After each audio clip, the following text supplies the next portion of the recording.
And that's the same story that your kids and your kids' kids are going to be saying about you, because you are going through a difficult moment in whatever area it might be. But guess what? You're going to run towards that roar. And this difficulty, this discouragement is literally going to refine you to fight back against the enemy and to pursue the life that God has planned for you. And nobody else is going to take it because it's specifically planned for you.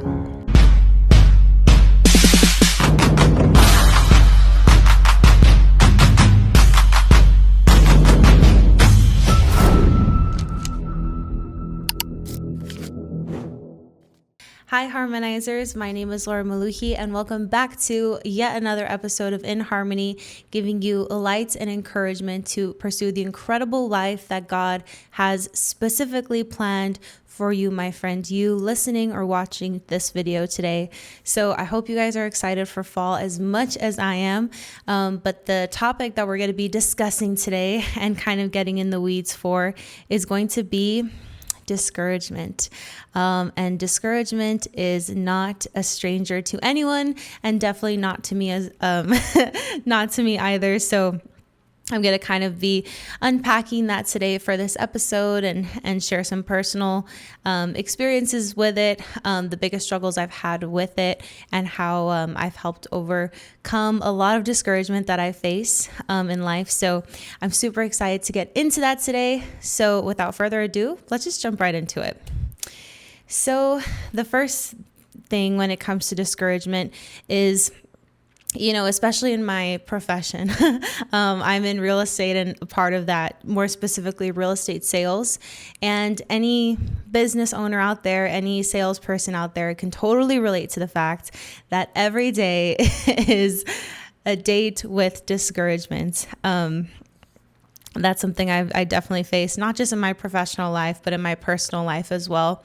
And over time, especially in the beginning of my career, it's something that I really struggled with. I was like, this is so hard. You put so much time and effort into giving somebody the best experience of their life, and sometimes it just doesn't work out. And it could be super discouraging, especially if you spend a lot of time with them. But over time, I've learned little tricks that have really helped me when it comes to battling discouragement. And the first one is that it should be celebrated when you experience discouragement. Let me explain. When you experience discouragement in your professional life, in your family life, in your personal life, in your dating life, whatever it may be, it means that you're literally trying and that you're putting yourself out there. It also means that this is something that you care about, something you've been praying about, and something that's important to you. And that already says a lot about you. If you, let's say, are discouraged because you didn't get the promotion that you wanted, that you've worked really hard for, that means that you're pushing yourself to grow into a new position.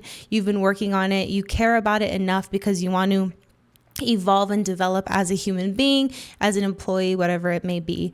Maybe you started a business for the first time and the first year is super difficult. No one told you how hard it was going to be to find employees, to make payroll, all of that stuff. And you're super discouraged because maybe the restaurant didn't work out. Maybe the barbershop didn't work out. Maybe the real estate company didn't work out. Whatever it may be, it should be celebrated because it literally means that you took a risk and that you took a bet on yourself and that you put yourself out there. When you care about something enough to pray about it, to put energy and effort and thought into it, that's a good thing, because something I've learned in my career and my profession and just my life in general is that a lot of people don't necessarily care about the things that they're doing. They may not give it their 100%. They may not be pursuing excellence. They just show up, hope for the best. And if it doesn't work out, whatever, not a big deal. If you're facing discouragement, let's say in a relationship, with a family member, with a friend, with a loved one, with somebody that you're getting to know, that literally means that you cared about that person enough to want to have a good relationship with them or to salvage a relationship with them. And that is not something that you should be beating yourself up over. That is a gift and that is a good thing. And another trick that I do that's a little weird, but I've had to do it over the years, guys, is I literally tell myself that discouragement is my bestie. Like, discouragement is my best friend. And when she comes, when I see her, it's literally no trip. It's not a big deal. What's up, girl? I am comfortable with discouragement. It's not something that's scary to me. It's not something that's new to me. It's something that I'm comfortable with, and it's something that I embrace and I accept. So try to find a way to incorporate that in your life. I share that with you. I know that's a little weird, but I share that with you because that's really helped me, because I've really feel like, you know what, there's a lot of people who would experience this discouragement and they would literally quit, or they would turn around and go the other way. But good thing, discouragement and I are besties. We get along super well. I'm so used to her. I know how to handle her. I'm comfortable with her, and we just gonna keep it pushing. Something to keep in mind is that when you face discouragement head on, instead of running from it, you become more comfortable with it, and it's not as scary to you. It's not as intimidating to you. And I have a really cool analogy that I recently heard from this sales training that I did that has really helped me in my life. And it's the analogy of the old lion and his roar. And this is not a fable. This is like real life stuff that happens. Please fact check me. So basically what happens is, in a tribe of lions, usually when a lion is old, obviously it affects his body, his ability to hunt. He's not as fast, he's not as strong, and he's not as quick. His eyesight isn't as good. When you're an old lion, you're going through it, okay? Things do not work as they used to work, okay? So what the tribe or the pack of lions does is that they'll get the younger lions on one end when they're attacking, a prey, let's say a gazelle. And then the older lion goes actually in the opposite direction of where the gazelle is. So it doesn't follow the young lions. It strategically goes opposite end of where the young lions are. And although this old lion is not fast, is not strong, maybe he's losing some teeth, it's not a cute picture for him, he still has his roar. So what this old lion does is he gets in front of that gazelle and he just roars super loud. And the gazelle becomes so frightened that it actually goes in the opposite way away from the old lion. And that is the perfect opportunity for the young lions to attack, and then they all feast on the tasty gazelle, right? But really, if that gazelle were to actually run towards the roaring old lion, it would actually get away, because that old lion literally could not keep up with it. So I share that, story with you, or that analogy, to kind of encourage you that if there's something in your life that you're afraid of pursuing, maybe God has told you to do something, but you're like, oh my gosh, I'm afraid I'm going to look stupid. I'm afraid what my family is going to say. I'm afraid what my friends are going to say. I'm afraid I'm going to suck at it and it's going to be so embarrassing. You tend to run in the other direction and hide because you're so afraid of facing that discouragement. But really, if you were to go forward with that thing God is putting in your heart, and you were to run towards it, you would literally realize that discouragement is not nearly as scary as it is. And just like an old lion, girl, sis, my friend, it literally cannot keep up with you. When you face discouragement head on, it becomes more and more easier for you to face it later down the road, because it's not something that is as scary or intimidating to you, and it's actually something that you're comfortable with and that you've started embracing. Galatians 6 verse 9 says, "Let us not become weary in doing good, for at the proper time we will reap a harvest if we do not give up." Something to tell yourself, my friend, if you're going through a difficult time. Maybe a relationship ended for you. Maybe you didn't get the job promotion. Maybe your business failed. Maybe you completely failed a test that you have worked and studied so hard for. You know what that means? That just means discouragement thickens the plot. You know what I'm saying? So that one day when you get the good score, when you get the successful business, when you get the good relationship, you just have extra drama to add to the story. Like, ooh, girl, but I went through all these difficulties before I finally ended up achieving success in this area. So just embrace it. It makes the story of your life more interesting, and it literally thickens the plot, so that when you achieve the area of success that you are striving for, it just makes things a little bit more fun and interesting. Maybe not so fun in the moment, but looking back, it's going to be a lot better. Also, know that the people that you admire the most, I want you to really think about it. Who are the people in your life that you admire the most? Is it Oprah Winfrey? Is it Nelson Mandela? Is it Michael Jordan? Is it Kobe Bryant? I promise you, those people have experienced probably some of the most discouragement in their life. Why? Because they're literally at the top of their game. That means they have put themselves out there so much. They have built their muscle of failure and resiliency so much that that's why they are at the level that they're at. And I encourage you to look up their story and any discouragement they might have experienced on their path to success. So it just makes you feel a little less alone. But don't worry, my friends, I have some examples for you straight out of the Bible. This is a story of a woman in 1 Samuel, verse 1, a woman named Hannah. And for those of you who don't know her story, she was actually a woman who was married to a man named Elkanah, and her husband loved her deeply, obviously. But the super sad, tragic thing about her life is that she just couldn't have children. And they would try and try and try, and she was barren. And no matter what they did, she just could not conceive. And obviously, as most of us know, in her culture during that time, it's literally a huge embarrassment and a deep shame if you cannot conceive a child as a woman. And to make it worse, her husband had another wife named Peninnah, and Peninnah would literally mock her. Can you imagine going through the area that you're most insecure about, you're most discouraged about, and then you have somebody you don't even like that much who is mocking you? How many of us can relate to that? But still, year after year, Hannah would go, she would pull up to the temple, she would get on her knees, and she would pray to God. She was literally so heartbroken, literally so discouraged about not conceiving, that scripture even says she wept bitterly and could even barely get the words out when she was praying. And it even says in scripture that the priest thought she was low-key drunk because of how distraught she looked. How many of us can relate to being so distraught that we literally look crazy? I see you. But in her pain, Hannah literally cried out to the Lord, and she made a special vow. And she said, "Lord Almighty, if you will look on your servant's misery and remember me and not forget your servant, but give her a son, then I will give him to the Lord for all the days of his life." That's 1 Samuel 1, verse 11.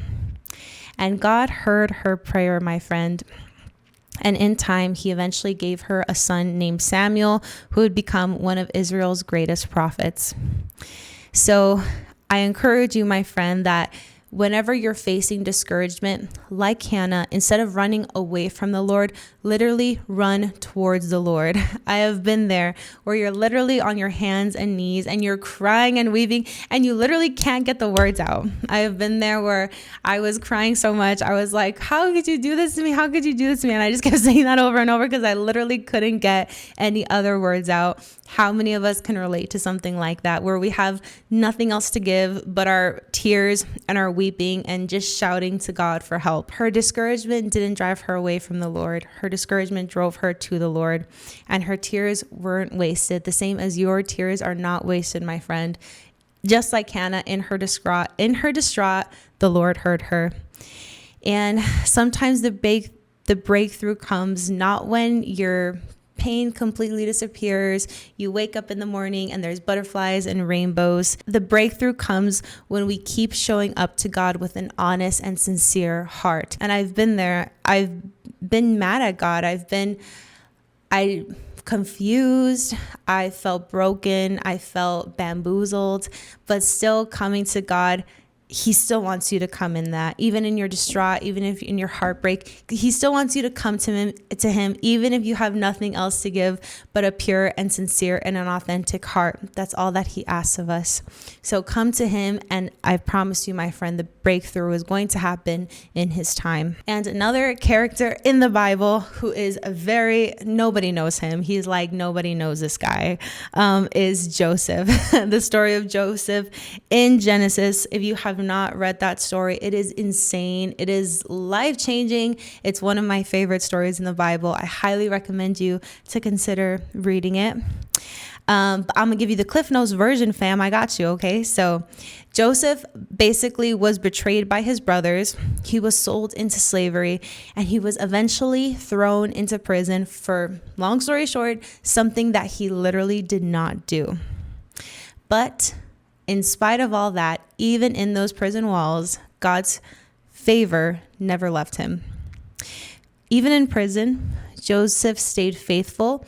He stayed diligent, and he actually stood out from everyone so much that the prison warden actually put him in charge of the other prisoners. And one day, Pharaoh's cupbearer and baker were actually in the same prison as he was, and they were having some issues, okay? They were having some weird dreams that they just could not explain. And Joseph, a gift that the Lord bestowed on him, was the gift to interpret dreams. And through God's wisdom, Joseph actually interpreted the dreams that the cupbearer and the baker were having. Long story short, he gave the cupbearer some great news that he was going to be restored, but the baker got some very bad news in that he was going to be executed. It was not going to work out for him. And long story short, basically everything happened as it did. But before the cupbearer was released, okay, when Joseph is interpreting his dreams for him, he said, Joseph asked the cupbearer, "Yo, homie, please remember me when it goes well with you, and that when you get out of prison, please remember me." But alas, the cupbearer literally forgot about Joseph and his ability to interpret dreams and how he had helped him. Okay? And I'm not talking days or months. He forgot about him, literally years. Joseph stayed in prison for over 2 years after the cupbearer was released. How many of us can relate to a time where we helped someone out and they literally betrayed us, or they literally forgot about us? Talk about discouragement and wanting to throw yourself a pity party. Then, when Pharaoh himself had a dream that nobody else could interpret, the cupbearer finally remembered Joseph, the man he had met in prison. And Joseph was actually taken out of prison and brought before Pharaoh to interpret his dream. And he interpreted the dream accurately. And he was actually promoted to second in command over all of Egypt, second to Pharaoh. Through that position, Joseph later saved many lives, including his own brothers, family members that he meets later, that he sees again, years later. So highly recommend you to read the story of Joseph, because there are a bunch of gems in there. But in that, the takeaway from this story is that even when people forget you, even when your family forgets the things that you've done for them, even when your friends forget how much you were there for them, even when your boss forgets all of the extra hours, all of the additional work that you've put in, even when other people forget you, even when your partner forgets everything that you've done for them, the sacrifices that you've made, when your kids forget all of that, God does not forget. He hears you. He sees you. And in prison, even when the cupbearer forgot Joseph, the Lord never did. And Joseph was restored tenfold over. Your waiting time isn't wasted. It's preparation for what's coming next. And something that you can do whenever you face discouragement, like Joseph, in this story, or again, if you have discouragement because of a business failed, whatever area in your life you may be facing discouragement over, something that has really helped me is that whenever I face it, I'm like, yo, this is literally like going to the faith gym for me. Like, whenever I face discouragement and I keep going and I get back up, I'm literally building my faith muscle. Because that discouragement, if I only had faith when everything was going my way, what type of faith is that? Do you think it's a strong faith? Do you think it's something that's going to sustain me? No, it's short-lived. If your faith is dependent on the outcome, then that's not true faith, my friend. Your faith has to be in the Lord, good or bad, the peaks and the valleys. So in the valleys, that's actually where you build more resistance and you build that muscle of faith. So that way later down the line, when you have more challenges, more discouragement, more disappointment, you're not waving. You're like an oak tree, you're firmly planted. No matter how strong the wind blows, you actually get stronger because you're building that resistance and that faith muscle. So whenever you face discouragement, see it as a good thing, because that produces strength, and endurance for you to continue to pursue the life that God has for you. Because I promise you, this is not the first time you've experienced discouragement, and it's not going to be the last. But the more that you build that muscle, the longer it's going to sustain you, because the enemy is going to bring things your way, my friend. in every area, in every chapter, in every stage of your life. And your discouragement, the battle you may be facing right now, it is going to refine you to fight back. And another character who is no stranger to discouragement is Paul. And in case you're like, oh, but what difficulty did Paul go through? I got you, fam. In 2 Corinthians verse 11, verse 25 to 27, it says, 3 times, this is Paul speaking, 3 times I was beaten with rods. Once I was pelted with stones. 3 times I was shipwrecked. I spent a night and a day in the open sea. I have been constantly on the move. I have been in danger from rivers, in danger from bandits, in danger from my fellow Jews, in danger from Gentiles. That's a tongue twister. In danger in the city. Long story short, this man is in danger everywhere he goes, okay? I have labored and toiled and have often gone without sleep. I have known hunger and thirst and have often gone without food. I have been cold and naked. So anyone who thinks that this walk with Christ is an easy one, they are sadly mistaken. And this is the best verse to describe it. Here, Paul was trying to advance the kingdom of God, to bring people to Christ. And he was literally shipwrecked. He was beaten. He was pelted with stones and was literally cold and naked and often went without food. This man literally was suffering emotionally and physically in his walk. But still, Paul continued to fight. And Paul didn't downplay his suffering, okay? So this is not toxic positivity. What do they call it? Toxic optimism, if I can speak today. It is not that. I'm not saying to pretend that whatever discouragement you may be going through, it's like, oh girl, it's not there. No, it's there, and it sucks and it hurts and you're going to shed a tear or two, and it's probably not going, you're probably not going to see the results you want for days, or if not weeks, if not months, if not years, the same way that Joseph did. But I promise you, my friend, you have to keep going. Don't let discouragement knock you down. Just like Paul, this is somebody who was literally shipwrecked and abandoned and hurt and scarred, but he kept going. And look, our children and our children's children will know his name because of the work that he did, even in spite of that discouragement. And that's the same story that your kids and your kids' kids are going to be saying about you, because you are going through a difficult moment in whatever area it might be. But guess what? You're going to run towards that roar. And this difficulty, this discouragement is literally going to refine you and to fight back against the enemy and to pursue the life that God has planned for you. And nobody else is going to take it because it's specifically planned for you. In 2 Corinthians 4 verse 7, Paul also writes, "But we have this treasure in jars of clay to show that this all-surpassing power is from God and not from us. We are hard pressed on every side, but not crushed, perplexed, but not in despair, persecuted, but not abandoned, struck down, but not destroyed. We always carry around in our body the death of Jesus, so that the life of Jesus may also be revealed in our body." In 16 verse 18, it says, "Therefore, we do not lose heart. Though outwardly we are wasting away, yet inwardly we are being renewed day by day. For our light and momentary troubles are achieving for us an eternal glory that far outweighs them all. So we fix our eyes not on what is seen, but on what is unseen. Since what is seen is temporary, but what is unseen is eternal." My friend, this is a clear example about how what we see, what is physical, what is worldly is not what sustains us, but it's our faith and what's eternal that truly sustains us to fight these battles every day.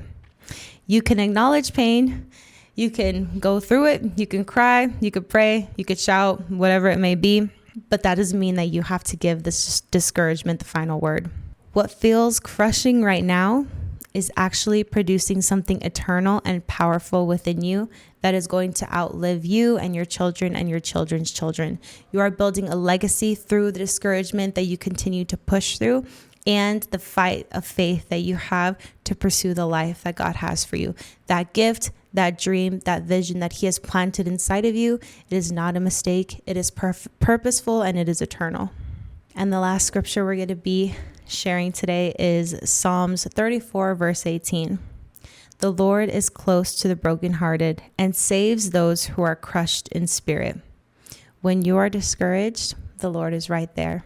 When you are crying, when you are on your knees, the Lord is right there. He hears you and he sees you even when nobody else does. Even if nobody else knows the difficulty, the pain, the tears, the heartbreak, the scars that you are going through, that you are trying to heal from, nobody else knows. Nobody else may know or understand or empathize with the pain that you're experiencing. But it's not what is seen, it's what is unseen. And God is there. He is right there with you. And that is going to be what sustains you, your faith.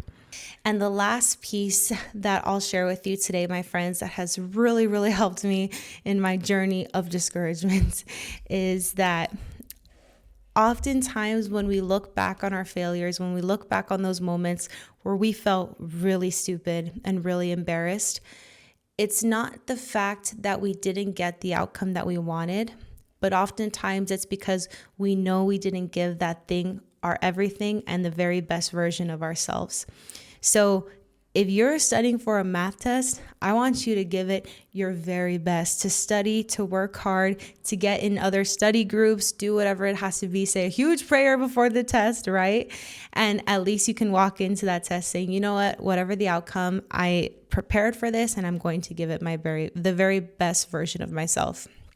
Oftentimes when I have a showing, like I just had one right now, not sure if the home is the best version for them, or is the best, home for them.